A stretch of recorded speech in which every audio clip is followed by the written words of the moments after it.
Hello and welcome back to the series of videos to help you set up and install Cotherm PIL. This video is the one I'm most excited about, where we're going to take the situation that we left you in the previous video and actually install the unit itself. Let me bring the camera a little bit closer and let's get started.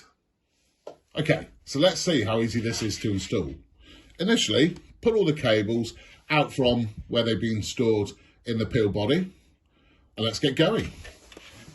First step, let's take the earth tab, let's pass the screw, retaining screw through it, and we take the adapter plate, offer that up to the element boss, and let's screw that in. This is an important connection, so let's make sure that it's nice and tight. There's a serrated washer on there to make sure there's a good connection.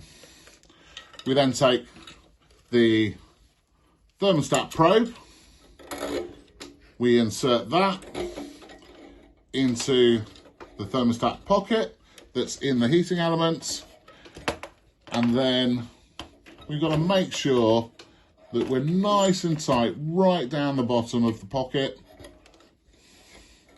to make sure it reads correctly.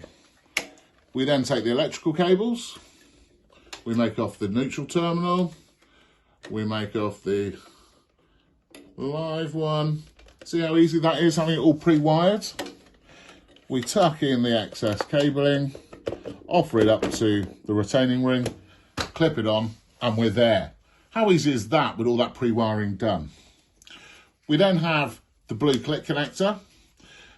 This is relatively easy to connect. Instructions are there already. So once this is connected, we'll power it up and let's see what happens.